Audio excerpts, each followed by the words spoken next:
Continuing education knows that at the end, students want to graduate, and we can help them do that because we take the time to really listen to their needs and we understand all the different options that are available across the campus for them. We don't take a cookie cutter approach. We realize each student comes with their own story. So whether it's a part-time student looking to complete a degree program or someone just looking for online courses, we're there to connect them to the resources of the university.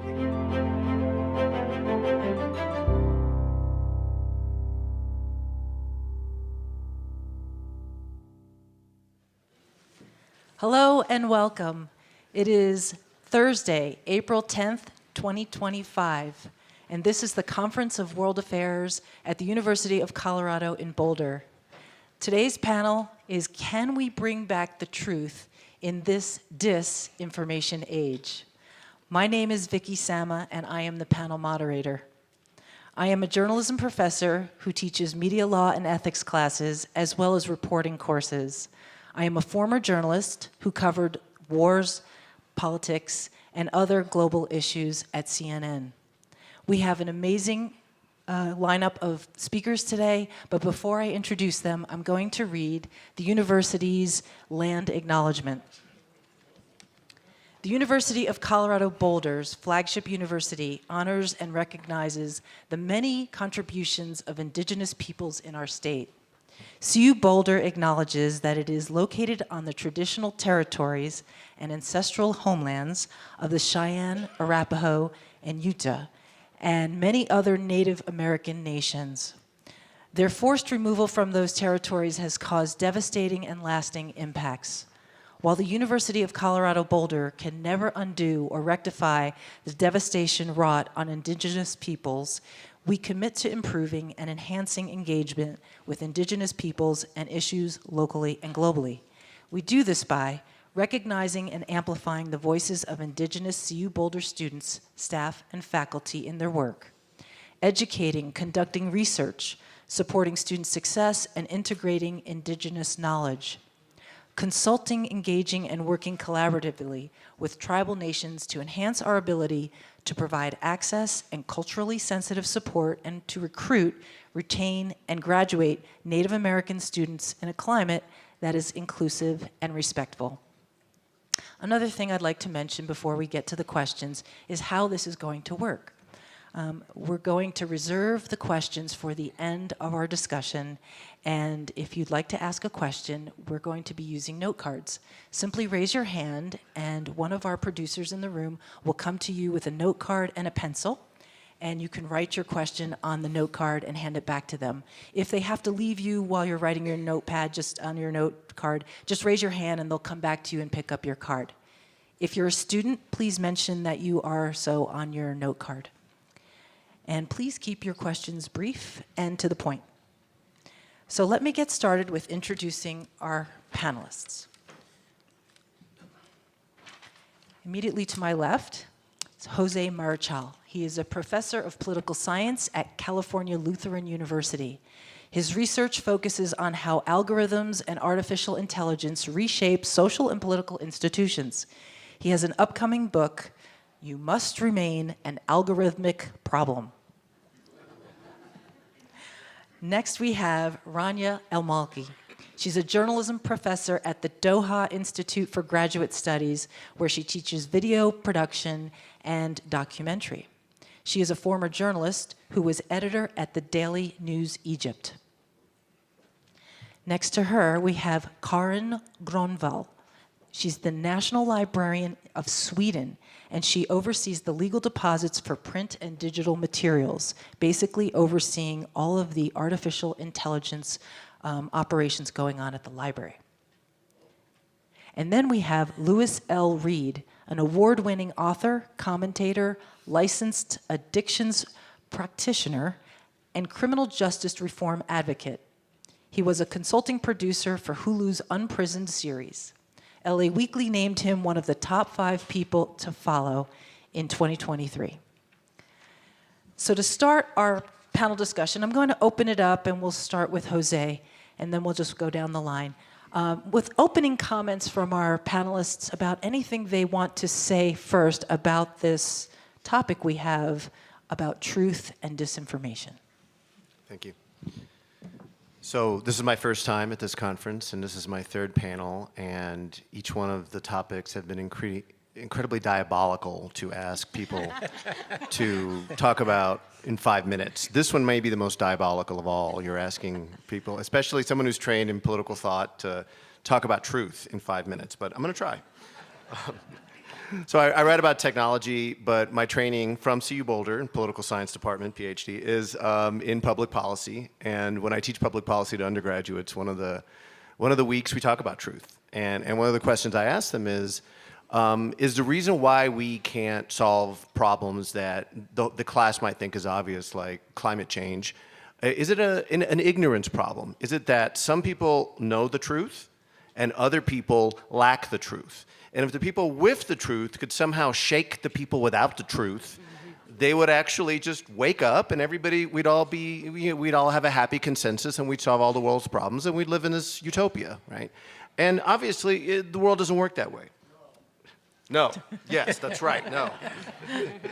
And why is that, right? I mean, because there's a difference between truth and fact, right? There are facts, but those facts have different meanings to us because we have different value propositions, because we come to life with a different set of priorities, with a different set of things that we think are dear, with the things we value. Now, again, I am not going to get into the Platonic forms in the cave and get into these broader questions about whether or not there's ultimate truth or not, because that you write a PhD, you write a dissertation on whether or not that stuff is true. But we do. Everybody will agree that we have different value propositions, and so our interpretation of facts differ, right?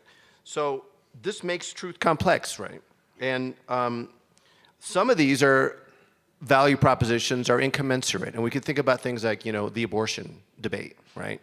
You can identify a set of things that are true, facts about the world, but people are going to interpret those facts differently, and they're going to argue about it. And so to say that we're going to ever arrive at a position of truth on that issue is challenging. What's happening to us as a society is that I think that more and more things are becoming what you'd call incommensurate, that it's difficult to find a way that we're going to come to a resolution on, right? An increasing number of things are what some scholars call, we can't arrive at epistemic consensus, right? And increasingly, we don't just differ about values, we differ about reality, right?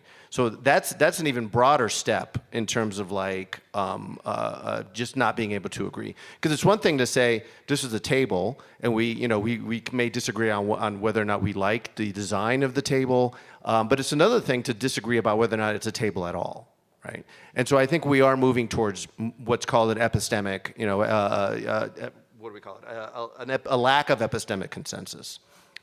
Why is that? A lot of reasons, right?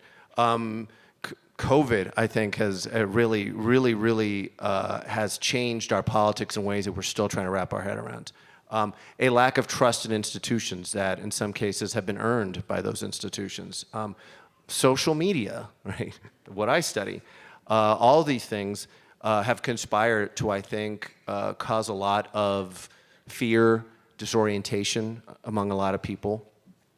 I like to say, when I study social media, that we are information rich and materially poor, right? Not that we lack abundance, but that there's a lot of inequality in society, and a lot of people, more and more people in our society are struggling to pay bills, to be able to afford to buy a house, to be able to pay off their loans for college. So in a lot of ways, we're becoming increasingly materially poor, but increasingly information rich. That there's so much information out there, right? That there's so much knowledge, knowledge is wrong. There's so many words, there's so many images, there's so many things out there that it's really difficult to figure out what's true and what's not, right? And, we're going to talk about, can we ever get back to this?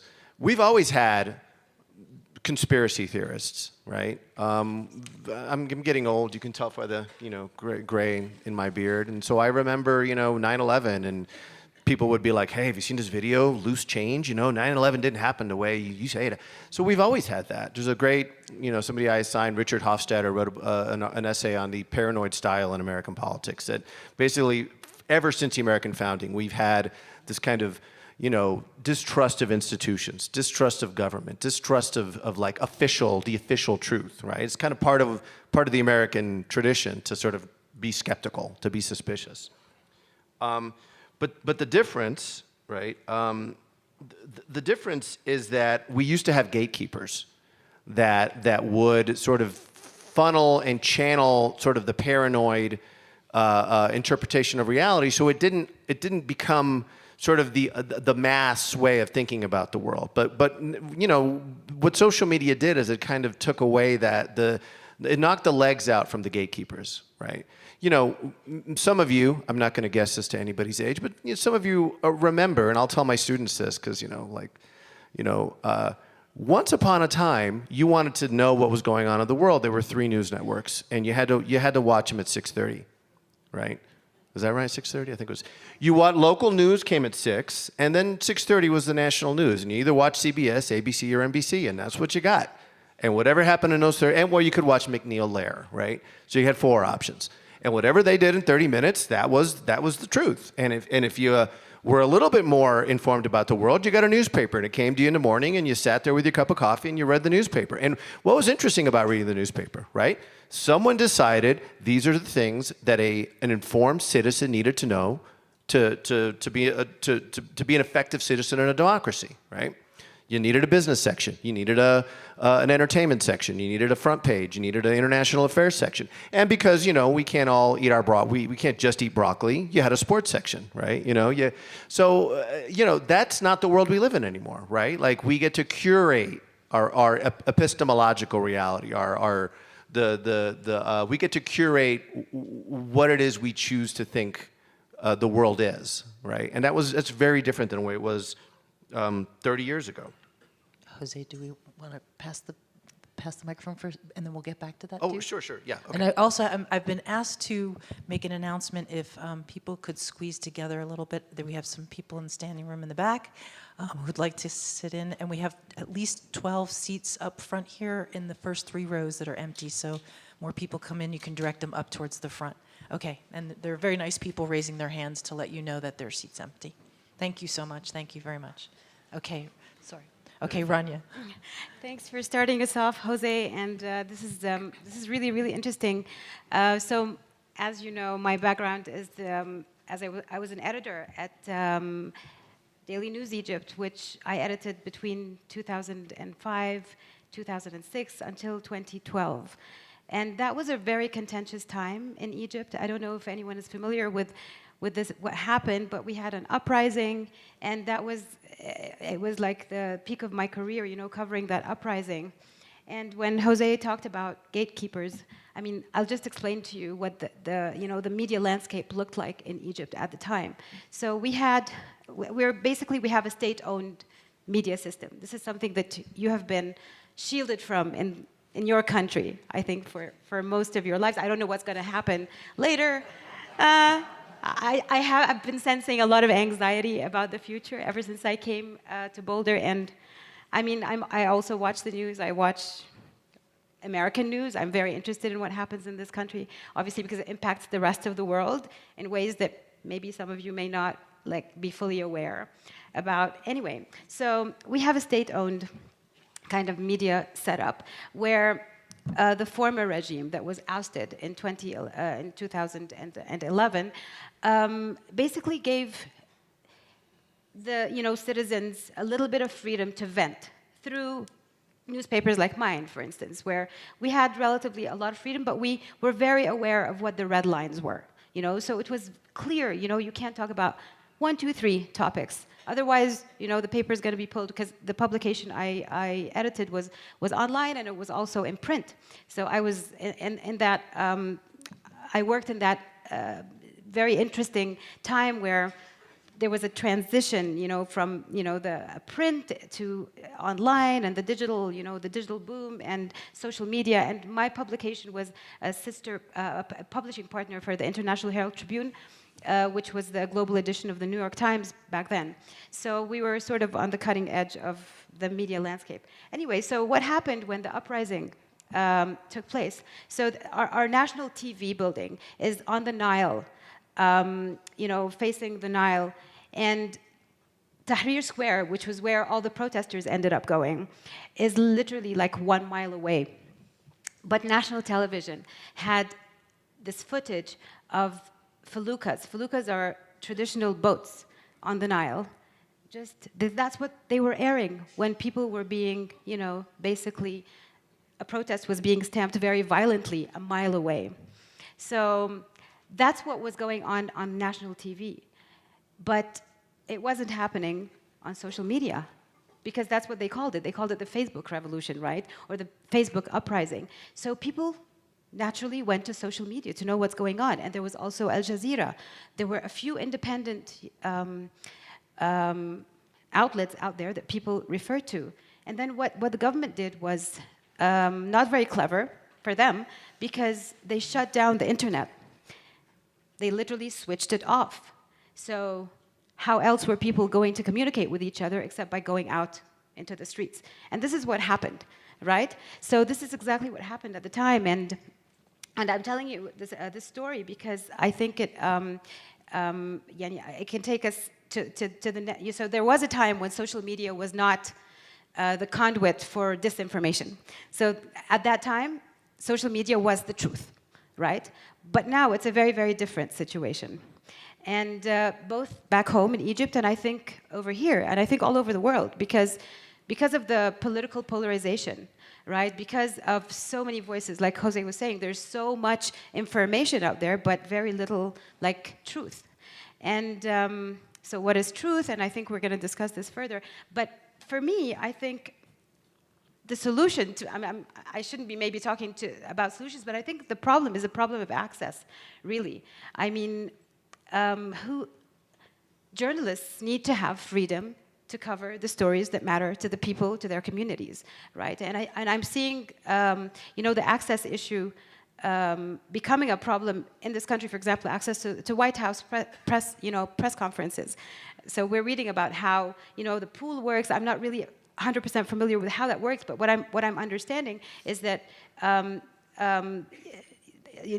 president or his people decide who ends up in the press room, right? Is that how it works? I mean, traditionally, the yeah. decision on who would be in the White House House. press pool is decided by the White House Correspondents Association, not by the White House. Oh, okay. Now it's being decided by the White House. Yeah, so I think that's a problem. With us, access has always been difficult, almost impossible. Like for me, as I was a journalist for 15 years in Egypt, and it was impossible for me to get, a pass to cover the presidential, press, to be in the president's presidential palace. So access. And I also think about access on bigger terms, about, independent news organizations having access to where conflicts are happening. The international media still does not have access to Gaza, for example. There's been a war going on for over 16 months, and the only people covering it are the local journalists who are from Gaza, who are Palestinians, who are being deliberately targeted, right? 232 journalists or media workers have been killed, and their families targeted over that long period of time. And this is also about access. And if journalists don't have the freedom and the physical capacity to be where the news is, to cover it and show their readers that they are there and they are bearing witness on their behalf to what is happening, wherever it's happening, then people are going to turn to social media, and it's going to be the same, like vicious circle of disinformation or extreme views that are not really true, right? So, there have been some initiatives, like fact-checking initiatives online, and most news organizations and agencies now have a fact-checking sort of part of their website where they go back and and break everything down and deconstruct whatever piece of news there is out there or that's going viral that people are just lapping up, and it may have nothing to do at all with the truth. So, yeah, I think that's what I have to say for now. Thank you. Karin? Go ahead. Yeah, thank you so much. When I heard of this diabolic topic about the truth and what can we bring back the truth, I thought, being the National Librarian, working with the legacy and bringing the legacy to the future, etc. I was thinking about, through history, do we need to go back to Plato? Where do we go? But I also thought about, we all know about the Ministry of Truth in George Orwell's 1985. It's coming up more and more these days, the references to that book and that novel. And we know that the truth was nothing else. It was mainly lies and manipulation. We know that they talked about the famous phrases, the war is peace and freedom is slavery, etc. We also know that the official newspaper and the official media of the former Soviet was called Pravda, which means truth. So the concept of truth has always been used for different reasons, and it's always been up for negotiations, really. And it was really interesting to hear you here to say that there was a time in social media was the truth, that makes some perspective. It's always up to negotiation. And a lot of people always say to me, well, you're in the library sector. Well, you have the truth. That's lovely. And as, in my introduction, they refer to our legal deposit, and that's that we get everything printed, everything recorded, everything that's been on television, and we keep everything for the future. And that's all about access. It's all about being able to go back for democracy reasons to see what did he say, what was the discussion, what the public conversation at that time. But it has nothing to do with the truth. It has to do with the public conversation and to find the sources and to say that these sources have not been changed and everyone will have access to them. So that's sort of at the heart of what the libraries can do. And access is fundamental. I have another example when also archives that are quite close to the library sector, they don't maintain truth either. And after the wall fell in Eastern Europe, they opened up, as you know, all the archive, all the Stasi archive, so much information. And people went there and they could see that their brother-in-law had been telling them lies about themselves or whatever. But also, everything was not true in those archives, especially for these agents being sent abroad. They wanted to report back home, and they wanted to be appreciated. So they wrote that they had met a lot of people and had done and that, but that wasn't true at all. But they wanted to, be appreciated and be liked by the party. So the concept of truth is really, it's under negotiation, and we have to be really careful about using it. I think what we really need to do is to strive for the truth. We can't say that we have the truth. Thank you. Yeah, I'm going to forego my opening statements just in the interest of time, just because I see that the audience seems to have a generated interest, and I see cue cards going over there. So I'll defer back to you if you want me to, and then we can kind of get to my opening statements when there are some remarks. Louis, if that's, I think the audience would love to hear from you. Okay. Okay. All right. I just wanted to make sure that our conversation is actually going to be interactive. Look, the area of my specific specialty is in criminal justice reform. I did 14 years in federal prison, and when I think about truth, I think about the immediate stereotype and notion about disinformation that happens to have a political affiliation and or connotation to it. However, when people say that we're in a disinformation crisis, they say it like it's some new phenomenon.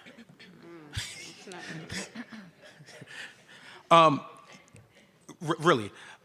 However, for those of us who've lived on the margin of society, women, people who have disabilities, especially those who have been impacted by the criminal legal system, truth was never a given for us.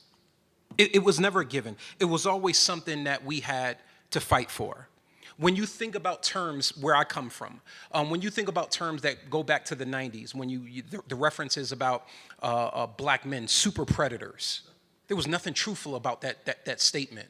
When you think about the stereotype that we have about people who don't look like us, who don't come from spaces in life where we come from, et cetera, there's nothing truthful about that statement. In all actuality, we're functioning from a preconceived notion about who those individuals are, and we actually perpetuate that notion as if it's truth. Let me say that one more time for the people in the back. Oftentimes, when people don't look like where we come from, who we are, they don't have the same education that we have, et cetera, we have a tendency to perpetuate a stereotype about those individuals as if it's truth. As if it's truth. And so I didn't need social media to teach me how dangerous a lie can be. I know people in my family, I know people who come from my community who were wrongfully convicted over a lie.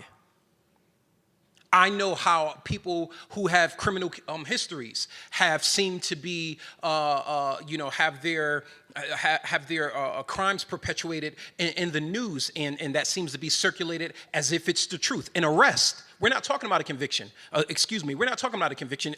Think about how many times you saw somebody be arrested. In this country, we are supposed to live on the premise that everyone is presumed innocent until proven guilty. But you see someone with an arrest and they might have a blurb in the crime blotter, or they might come across your news break or your social media feed, et cetera, and you take that arrest as if it's truth. And you never see a redaction when that person is exonerated. You never see another headline when that person is probably found not guilty or anything else. But I digress. Back to you.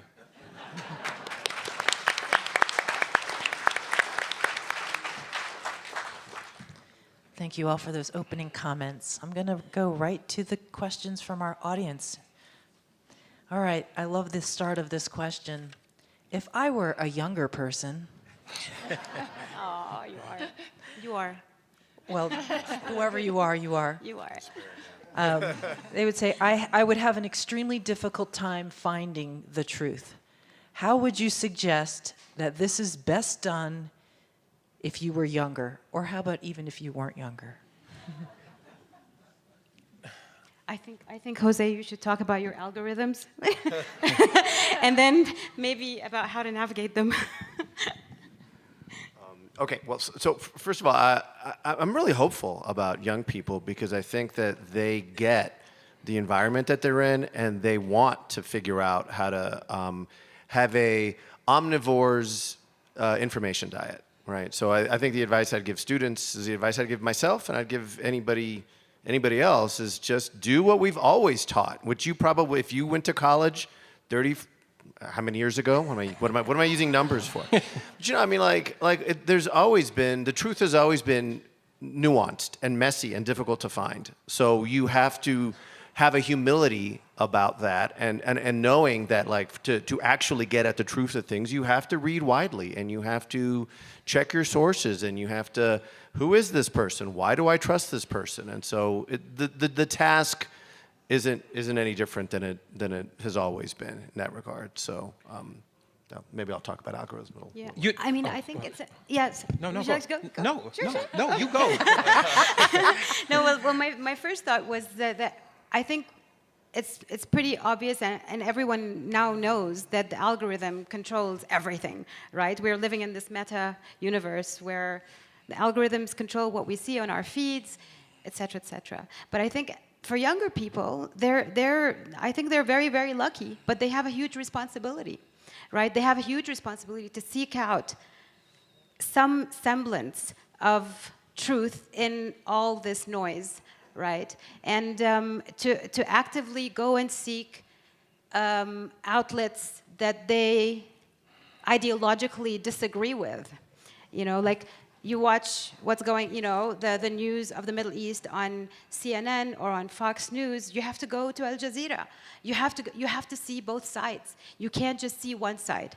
And then there are facts. Facts still do exist, guys. We are not in a post-truth world. there is such a thing as a fact, but you have to establish what that is by, cross-checking everything. And at schools now, there's a lot of media literacy. So my son is 14 years old, and they study, they teach them how to sift through the media that they're watching and reading and consuming. And so, I don't think there's an excuse for not knowing even approximately what's actually happening. And I think there needs to be an awareness of where we position ourselves ideologically also, and just be open to other truths that may not be what we want to hear. The confirmation biases that we have been, we're all guilty of that, obviously, but we have to kind of get out of that comfort zone and try to seek out what is not what we actually believe reflexively, So, yeah, that's what I have. Well, I would refer to what you started with, Jose, that it is a bit more complicated than it used to be. I mean, you don't have yourself a reference so easily to say. And I think, you can say, go in and look at all sources, listen to all news. It's getting too much, I think, really, even for young people. So I think we also have to think about trust in this part. Who do I actually trust? Can I go back and seek, have discussion and seek information and hold on to some sources that I do really have trust in? Because you can lose your compass if it gets too overwhelming and too ideological. So I would say put the trust in and make sure you have trust in something. Yeah, I would just echo, everything that my colleague said. Also, just to add as a PS that, in my mind, I think that disinformation is just propaganda with better Wi-Fi.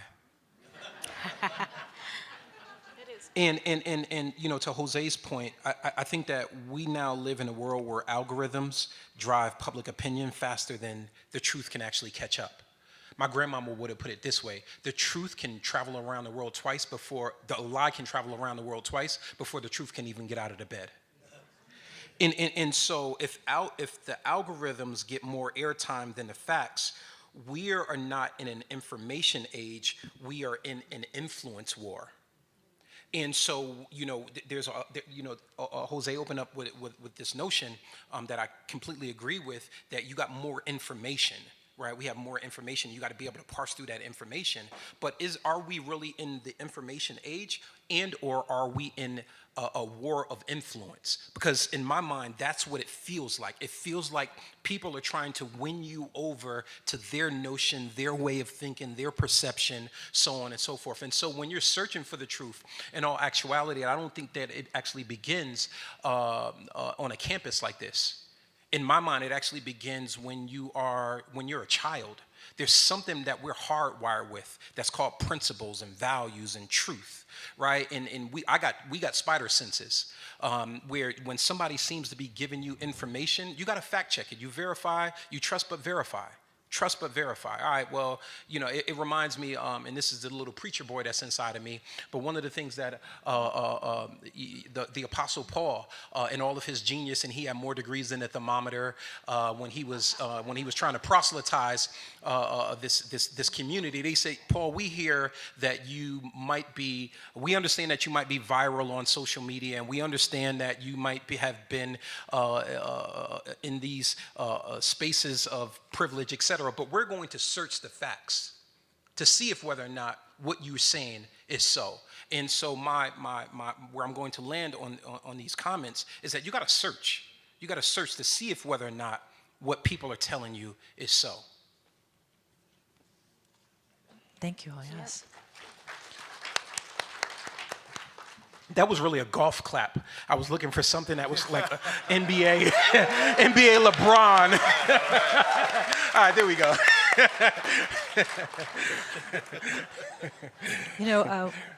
We're talking a lot about truth and lying, and I just wanted to share this with you. During a week of my media law and ethics class, I dedicate a whole week to just talking about truth and lying. And I give my students an exercise to try to go 24 hours without even telling what you call a white lie, a small lie. And then we have a discussion about if they were able to accomplish that, how difficult it was. In fact, I see some of my students in the room. And they could probably tell you that it was a lot more difficult than they thought. And the reason is because a lot of the theorists that we're reading are saying that if you tell little lies, they eventually become bigger lies, and then bigger lies because you have to tell additional lies in order to support the initial lie. And so therefore it starts to blossom and bloom, and the lies become more and more. But it's one thing to tell a lie unintentionally, right? And there's another thing to have the intention, which is what we're talking about. Disinformation is intentionally creating lies in order to control people, in order to control how people think and what they do, and to control their actions. So that's going to segue into this question that someone asked here.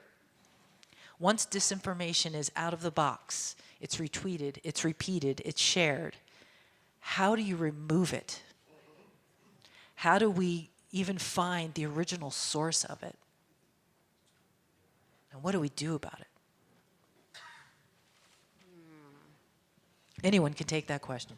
Okay, more diabolical questions. Right. Well, look, let me start off by saying, taking up what Rania asked me to do and talk about algorithms, which algorithms flatter us, right? Because where do they come from? It's not like there is an algorithm. I mean, like, what's useful about algorithms is that they figure out what you like and they give you back to you, right? Like, they give you what this very complicated mathematical formula has determined you're going to like, because the whole name of the game is to keep you engaged on the platform, right? So it's flatter. It's us. We're flattered by it. I mean, who are we to be like, my media environment has to be completely dominated by the things that I already like? I mean, what about personal growth? What about evolution? What about becoming instead of being who you are in the moment, right? That's what I was getting back to about the newspapers, right? Because the newspaper is like, no, this is what you need to know. Some external person, some external editor with knowledge and training and credentialing has told you this is what you need to know to be a good citizen. But now we're in a consumerist stage where the whole game is to flatter us by giving us back to us. Now, how does that fit into the question about propaganda? Well, we need to have the humility to realize that we're not the be all and end all, right? We're not the totality of the human experience. There are a whole bunch of other people out there with other views and other life experiences and other things that they could teach us about. You know? This is my third panel, and it feels like every single time I come back to community. I come back to, get out of your house, go to the supermarket like we were talking about before. Instead of having the Amazon package delivered to your house, go out to the supermarket, engage in random, spontaneous conversations. The only way you're going to combat disinformation is by being in community and by learning about the other and saying, oh yeah, I know that person. That's not true about that person. That immigrant, that's not the way immigrants are, right?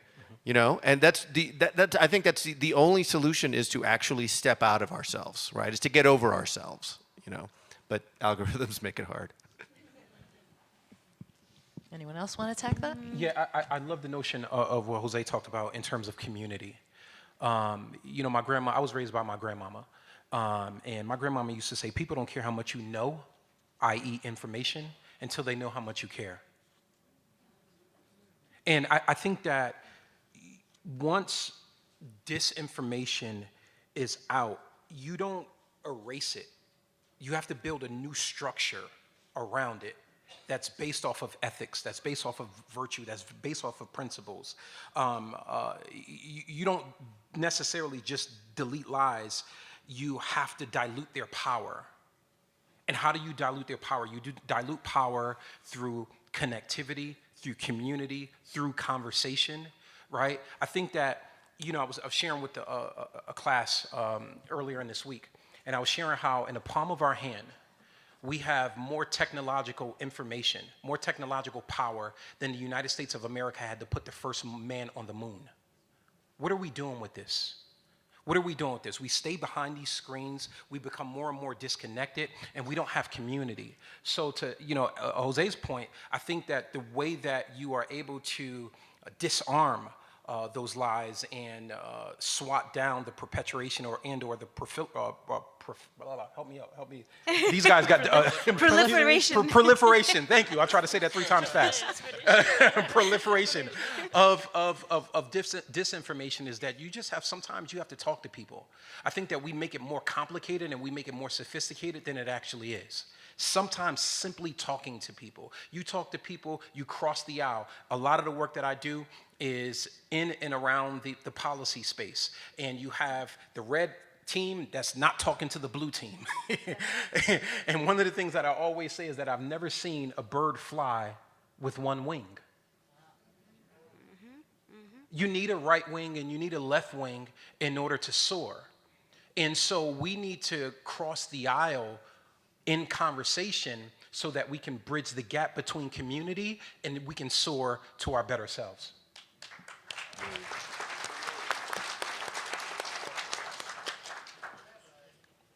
I think there also needs to be an awareness that disinformation, like Kate said, and Jose, is intentional, right? It's created to divide people. So this idea of community, I think, is really, really important.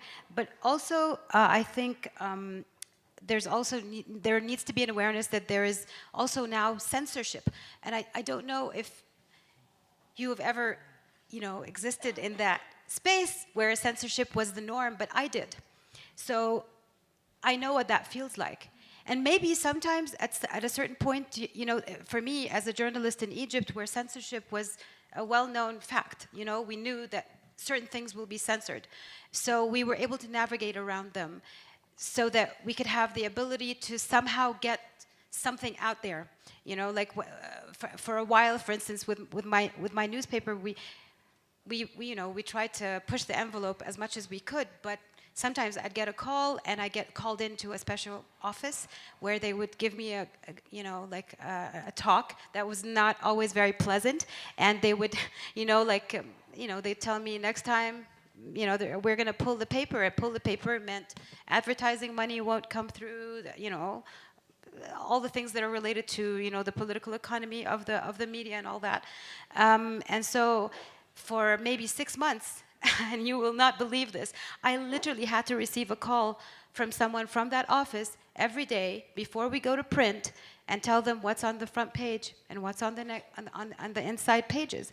And this is I don't know if you've ever experienced anything like this, but it may come, so prepare yourselves for it. I don't know. So I think there's the disinformation, the digital noise that's surrounding all of us, but there's also censorship. What are we going to do about it? We have to think about it. We have to have a strategy. Yeah. That's awful to hear. And are we getting there? And about self-censorship? Yeah, Also, that thinking a always lot about existed. on the internet, on social media. And I think you said it so well, how quickly misinformation spread compared to the truth. And that's been proven that there are a lot of trolls out there. It's a lot of organized, tweets, etc. Even in the Swedish election campaign, the last one, now research has shown that about 25% of the tweets, in the negative campaigning, they were actually trolls. That was not human beings behind. So that makes a big difference, of course, and it's very hard to beat because the power they have and the infrastructure they have, it's immense. As for community, I would say that I would now do a small talk for libraries, because I think libraries and the public library is like infrastructure for democracy and can really bear that in a very good way, because now so much is commercialized, so much about influencers, etc. And can you keep these safe spaces for people to actually meet with different opinions and to actually have good conversations? And I've seen a lot of examples of that. We're having this project in Sweden with local democracy, and using the library as the safe place, a safe space to be in, and have really good conversation with totally opposite opinions. Thank you.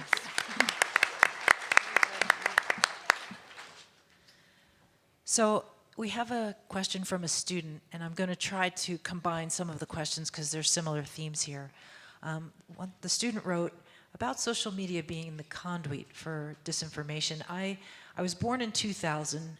For as long as I've been interested in the news, I've relied on social media. From my perspective, the news people on TV have always felt less reliable. And we have heard just recently from Mark Zuckerberg, the CEO of Meta, which owns Facebook and Instagram, that the social media platform is no longer going to be monitoring disinformation in the way it was, if you remember, post-COVID, when you were seeing those little pieces of information underneath a post that might say, this is not necessarily true, or they put some kind of alert that you should check it and double check. We're not seeing that anymore. It's become overwhelming for the companies.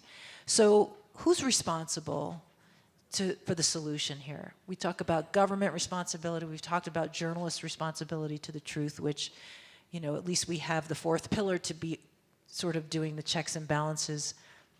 The public's responsibility, social media platforms. How are we going to get to the solution? Come on, Jose. Diabolical question. Yeah, I actually wrote a book about Facebook about a decade ago, and a lot of it is market imperatives, right? I mean, he also political, in the Zuckerberg case, also sort of political imperatives, flattering sort of the current administration. But I actually think in his bones, he believes in a very thin notion of free speech, right? That monitoring, no one should. He said in some interview a few months ago that some people in good faith believe that the Holocaust never happened, and so we should let them have that viewpoint, right? And so he has a very thin notion, and we have in the United States, and I don't want to get into Section 230 too much, but we have, it's very challenging to sort of figure out how to rein in these private platforms. Because at the end of the day, as much as Facebook feels like a public sphere, it's a private platform. It's not the government. And our free speech, the First Amendment is about the government, right? It's not being able to restrict your speech. But Facebook has this more flexibility, and Section 230 gives it more flexibility. But I think at the end of the day, when I always bring it back to algorithms, we get into the habit of a curated environment. Like when we watch YouTube or listen to have social media that's already sort of reflecting our preferences, we internalize that, and I think we develop this mentality of not having a lot of tolerance for the things that we disagree with, and that's all of us, right? I think that's me. I don't want to have to deal with something that I just, somebody whose value positions or whose beliefs I don't agree with, and so the danger for all of us becomes we substitute the truth for our values, and we have this great capacity for cognitive dissonance. Anything that we don't find congruent with our value propositions, our value positions, we just cast it aside, right? What I've seen a lot, even in public discourse, is instead of using argumentation, instead of listening to somebody you disagree with, figuring out which part of the argument you think is right, and then telling that person, hey, but here's where I disagree, we use red herrings. Oh, they have an agenda. Oh, they're really just trying to whatever. They're on the take, or they're you can't trust them. We used to call those red herrings, right, in argumentation. That's not a legitimate. Typically, that's not a legitimate argumentative point in a debate to just sort of question the legitimacy of the person making the argument. Challenge the argument. What in the argument do you find objectionable? We don't do that anymore. We don't even bother in many cases to even offer our arguments to people that we disagree with. And I think that's the hallmark of a liberal society, of a liberal democracy. We need, and I talked about this in the office hours yesterday, one of my favorite philosophers, Karl Popper, talks about the hallmark of a liberal democracy, of liberal citizens, is conjecture and refutation. You offer your views of the world to people, and then they refute those beliefs, and then you determine what parts of those things, that the refutation, you think is true, and you adjust. And if we don't have the capacity to adjust our worldview, we don't have the capacity to grow, we don't have the capacity to self-govern, we don't have the capacity to sustain a democracy. So, I like what the last thing you said, but the problem I feel is also related to what Karin was saying about self-censorship. So I mentioned censorship and then self-censorship. But if people are in a situation where they don't have the capacity to even have to feel safe to express their opinions or their views about things, that's when things get terrible, because you're not going to hear those opinions. And then algorithmically, this is being done, with shadow banning. I don't know how exactly that works. Maybe you can explain. But I know it means that, whatever you write, even on a post you want to put on Facebook or on Instagram, your people won't see it. If you had like a million followers, only like 10 people will see it.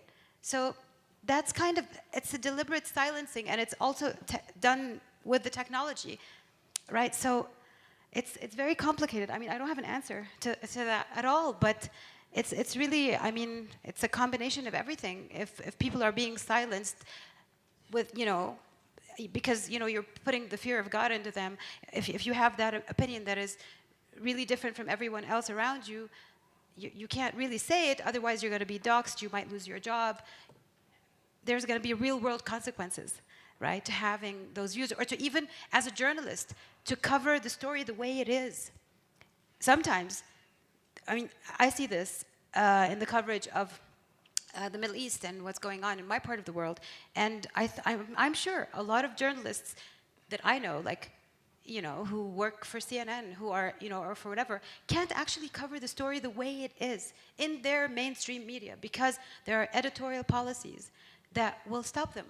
There are certain words they cannot use in a story because there's a certain ethnicity that needs to be erased, right? Mm-hmm. So there are so many issues involved in the process, the editorial process even, right, that impacts the audiences who are not part of that process. So there's still gatekeeping on every level. We're not beyond that. So, yeah. Yeah, I'm talking about gatekeeping. I think it's really interesting to see, because again, about the topic, can we bring back the truth in this information age? And again, I think about 20 years ago when we were so optimistic, and you said that social media was the truth, and because there were no formal gatekeepers. And how come it didn't work out the way we wished? Probably because of the word, because of what it's like, and because, as you say, the influencers are there instead, and there are other powers behind, and the platforms are private platforms, and they have their sort of goals and ideologies to get us into. And there is also an ongoing discussion, at least in my country, about would it be possible to have more like public service platforms to share digital information, like a public library online, but where you have these safe discussions. And we haven't seen it yet, because I know the private platforms are so strong, and so you get so addicted to them. The TikTok, and you can't leave them, and all this stuff. So it seems very difficult to make this sort of safe, interesting, moderated, in a good way, sort of digital platform. But we don't know what we will see in the future. Maybe if we go together, we can try to make something more that you can rely on, and we can have these safe conversations. I'm sitting here, and I almost wish that I didn't go to an alternative high school and an unaccredited college, because I feel like I'm getting a master class in, in information up here, and I would have probably graduated by the time we finished this panel with a PhD.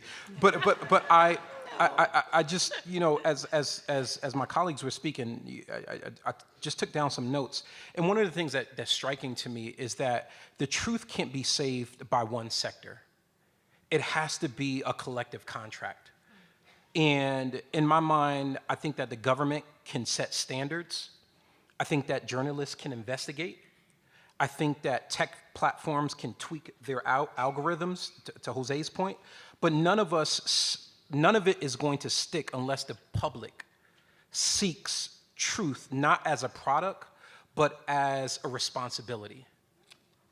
And I literally had an epiphany, as I was here, and I just wrote this down as well. I said, disinformation doesn't just spread, it gets shared. Disinformation doesn't get spread, it gets shared. We're retweeting it, we're posting it, we're uploading it, etc. It gets shared. It doesn't just spread. This is not like the coronavirus, right? It is. Well, It is, to a degree, it is, unfortunately. right? Yeah, right. But it gets shared. It gets shared. And so, I think that for us, if we are going to be serious about solutions, then we have to really be thinking about seeking the truth as a civic duty. The same way that our civic duty is to vote, the same way that our civic duty is to participate in our democracy, the same way that our civic duty is to be a good Samaritan if we see someone in need. We have to take seeking the truth as a civic duty.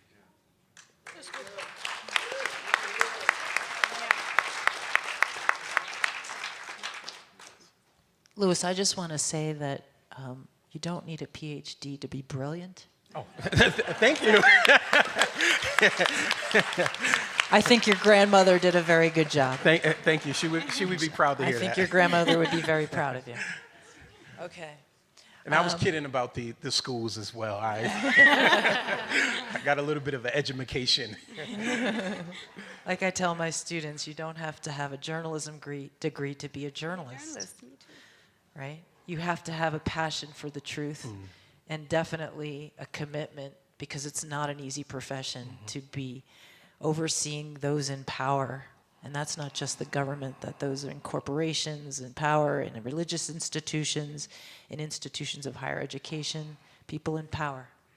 Anyway, so we've gotten a lot of questions from the audience about who we trust.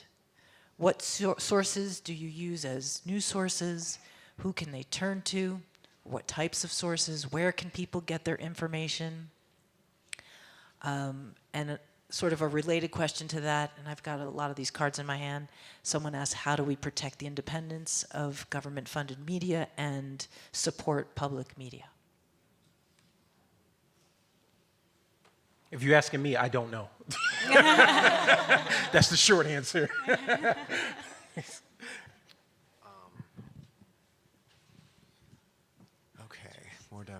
What do we trust? Okay.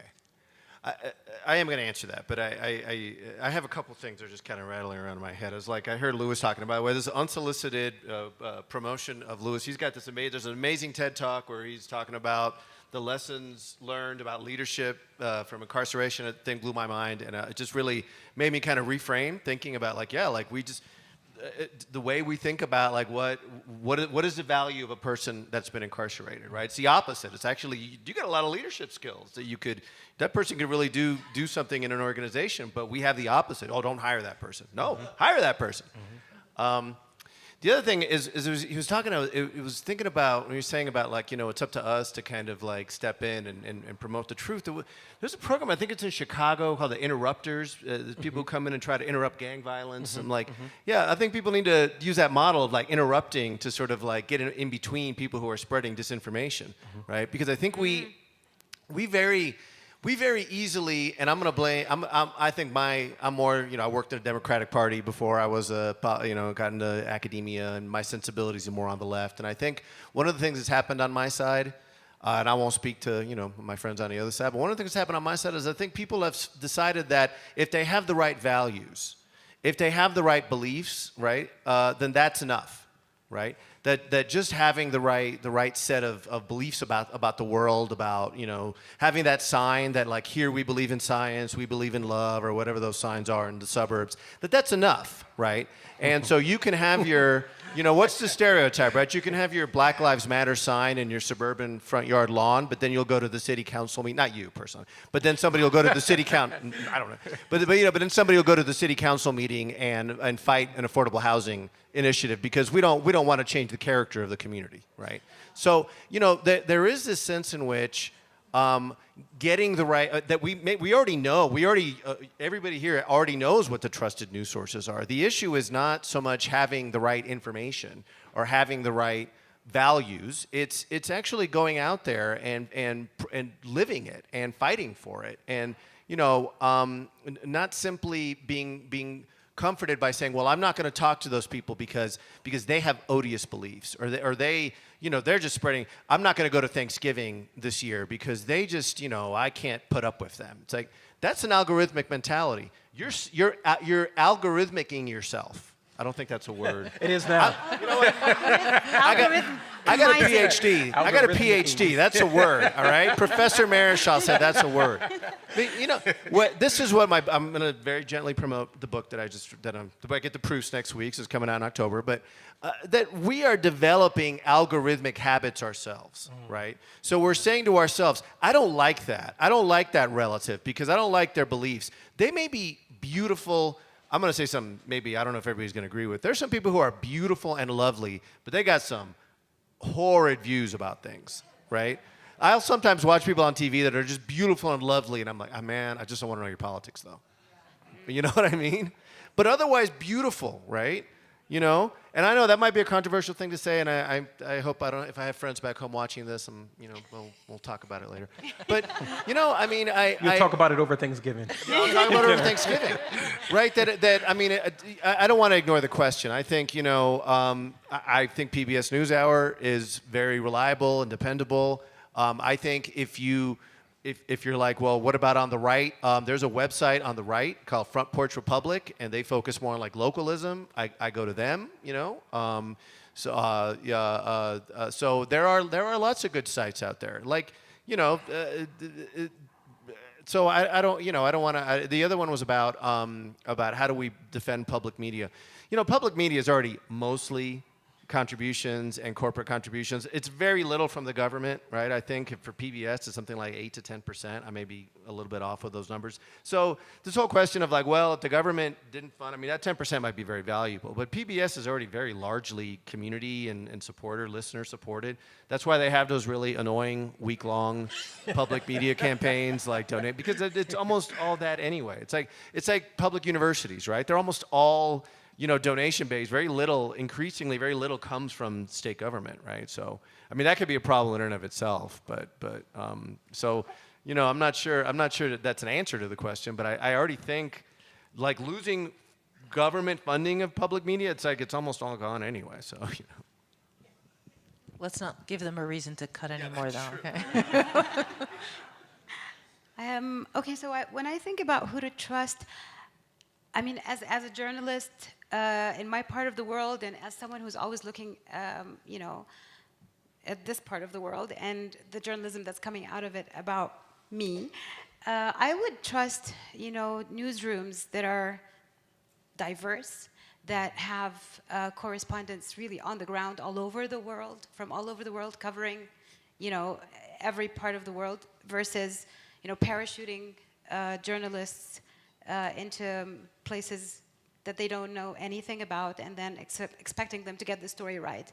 So one of the other hats I wear is as an editor for this organization called IGEB. IGEB in Arabic means positive, right? It's a solutions journalism platform that empowers journalists in the Middle East and all over Africa to get published in the international media. So it's kind of a very interesting dynamic going on between me as an editor and editors at CNN or at The Guardian, or all those different outlets that we work with Voice of America as well, with NPR sometimes. We work with all over the place. And so the thing about that outlet is that it gets the journalists on the ground in those different areas all over the world to actually cover the stories that matter about their communities. And so the picture that the audiences of those outlets will be getting is an actual pretty accurate approximation of what's going on, because it's being covered by the journalists from those regions. So I think diversity in coverage and in newsrooms is very important, and that's where I would look for, and what I would look for in terms of like which outlets to trust. Yeah. Diversity is a curse word nowadays as well, so you can't cuss at sorry. that. There's no other word for it. Just so that you know that. There'll be no profanity in here. We're gonna fight back. Oh. No, I think about trust. I think I'm very much shaped by and set from the time when I grew up, and that's, you know, but we had this collective contract, as we were talking about. We did have this collective meaning of truth in another way that we do have now, at least in my country. I think I still have that trust in public service news and agencies, etc. But I think this question was so interesting when that the person said that I don't trust the people on television. So I mean, maybe for the new generations, maybe if you trust some influencers, that might be a good thing to do. You might think that they are reliable, good people that actually go back to facts and you share their values. So it might also be a new way of finding trust. I mean, it's easy to say that the old way was the good way, but I think we have to see this is a new media landscape, and how can young people sort of find a way in this new landscape, and how can we be there to make sure there are good information, there are fact-checking, etc. in this landscape. So. I would like to add, just as a PS, it sounds like what everyone is talking about are credible messengers. Credible messengers. For the younger people who are in the room specifically who asked that question, and even to the general audience as well, you got to know who your audience is. You got to know who you're getting what from. And most of what is being shared up here is about from a global perspective, but most of the news that actually impacts your life on a day-to-day is on a local perspective. Who are your local sources for news, for information? Who are your local sources? You know, for instance, I'm from Bridgeport, Connecticut, and we have a paper there called the Connecticut Post, which is owned by Hearst Media. And one of the things that I noticed is that there were two reporters in particular who covers the crime beat, where every time they talked about someone who had been justice impacted, they used pejoratives, ex-felon. Even when, in some instances where people got pardons, they use just racial pejoratives in my mind. But when they talked about defendants who happened to be from affluent areas, they didn't use those pejoratives. And so one of the things that my grandmama taught me, you never call somebody out without calling them into something greater and up to something higher. And so one of the things that we did was we organized and we met with the editorial board. Why is this happening? And we presented evidence of such. You had X amount of people who these two reporters covered on these issues, and you had this class of people who these reporters covered, and you can see that there is language that seems to be pejorative in nature assigned to this group as opposed to assigned to this group. And so sometimes you just gotta understand who you're getting your information from, and you gotta get involved. You gotta know who is covering what, especially locally, on issues that are near and dear to your heart, and if whether or not these individuals are credible messengers. If they're not, call them out, call them in, and call them up.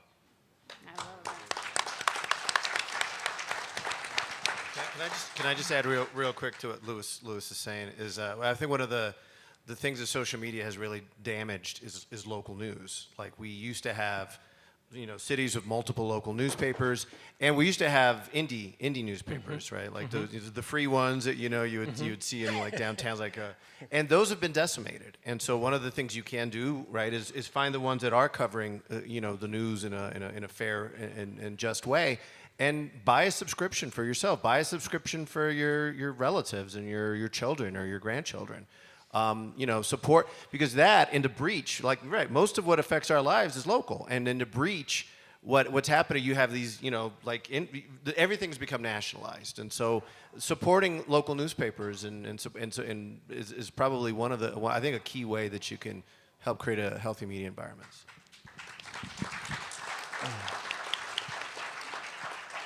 I think a big theme from today's discussion has been community, both in our own personal lives and both in the professional lives of these different entities, and how we fight disinformation, how we move on, and how we, not sacrifice, but protect the truth. So I want to thank our panelists for being here today and for you for coming. Thank you so much.